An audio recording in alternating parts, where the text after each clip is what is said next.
Hey there, friends. Welcome to episode 12 of Who the Heck Did I Marry? On our last episode, we were talking about how Ken had just been released from jail. He had to serve 30 days because of a past DUI that he had not satisfied his terms of his agreement for. So when he was pulled over, the judge basically threw the book at him and said, "You will serve all 30 days. Go to jail." So he was arrested because of the warrant for him not satisfying the terms from his job at the Four Wheel Parts Aftermarket dealership. And it was then that he lost his job. Okay. So because he was 30 days not at the job, they're like, "We just hired you not too long ago. We really need somebody to do the job. So we're going to have to replace you and let you go." They're under no obligation to keep the job waiting for him. So when he got out of prison, he had to find a new job because they did not keep his place for him at this company, which made him very sad because he really liked working in this aftermarket RV ATV world. So when he gets out of jail and we have some time to be alone, he tells me, "So I have to tell you about something else that I didn't know was a thing that apparently is a thing, and I hope it's not bad." Okay, what's that? So he tells me a story about how when he was living in Arizona the last time, I had said previously about how his parents decided to divorce. They had been married for many, many, many years. I don't know what the number was, but let's say it was somewhere between 25 and 30 years. They had been married. They decided they didn't want to be married anymore. So mom stayed in Arizona and dad moved back to Michigan because that is where he had his job previously before his retirement.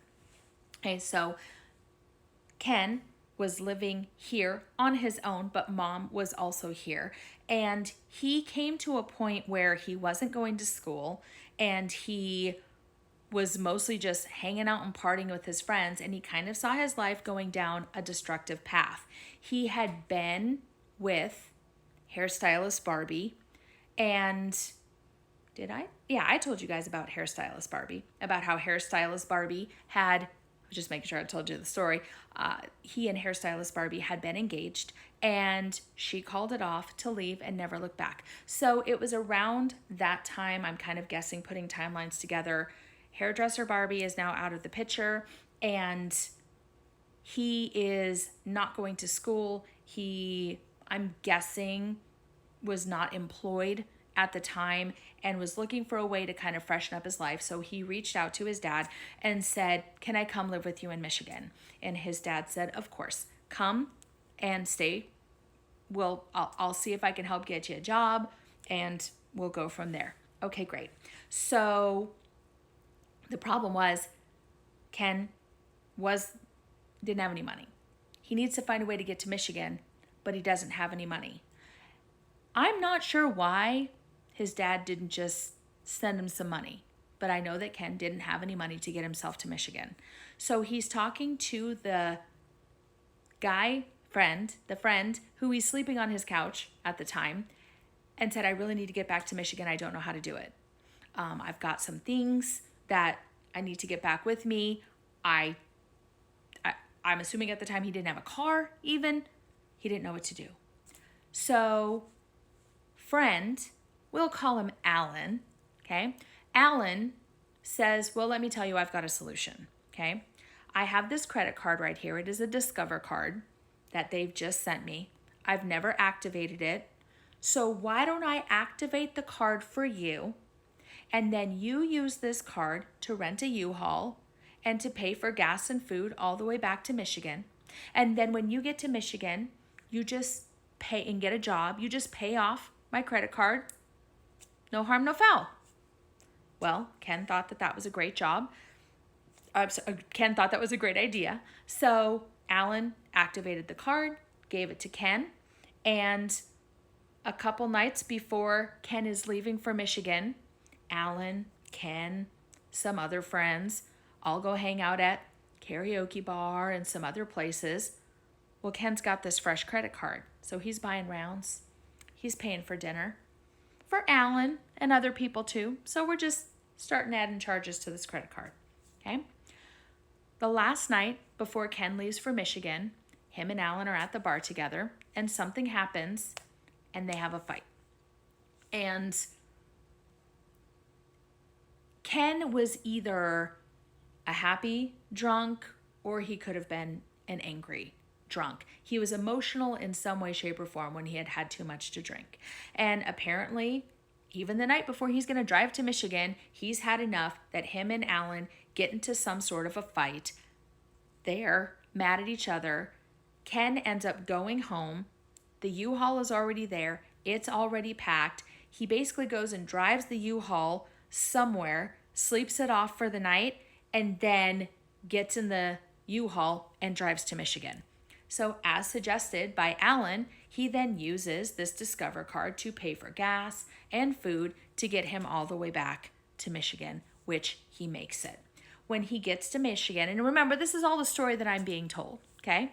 When he gets to Michigan, he then changes the address to the Discover card to his dad's address, and he starts making payments on this Discover card.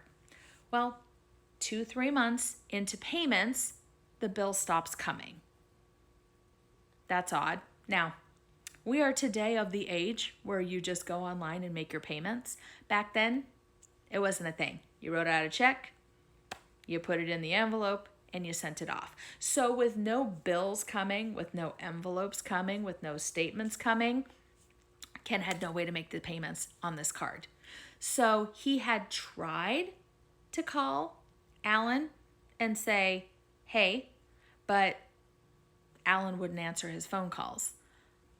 About 6 months after getting back to Michigan, he gets a phone call from an Arizona policeman. And this policeman says, do you know Alan? Yes. Did you live with Alan 6 months ago? Yes. Any chance you knew of a Discover card that Alan had? Yes.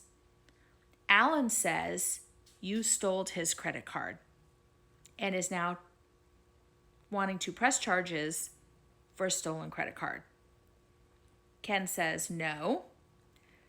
Alan gave me said card, told me I could use it. I changed the address to my address.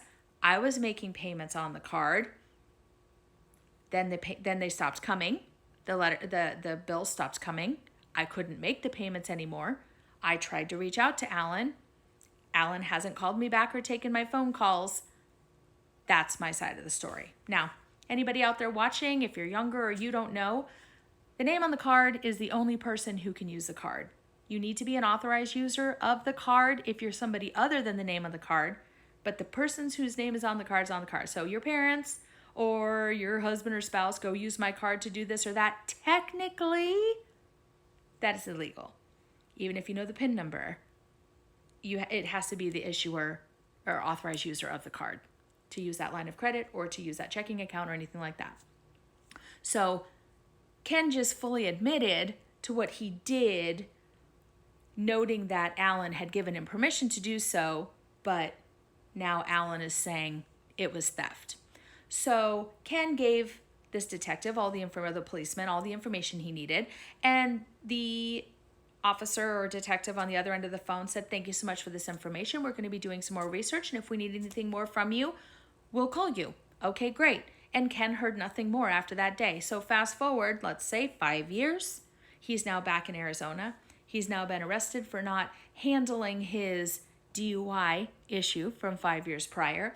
And now, again, they know he's back in the state, and there's this open civil credit card theft case that now Ken has to deal with. So on the next video, I'm going to let you know how that all worked out.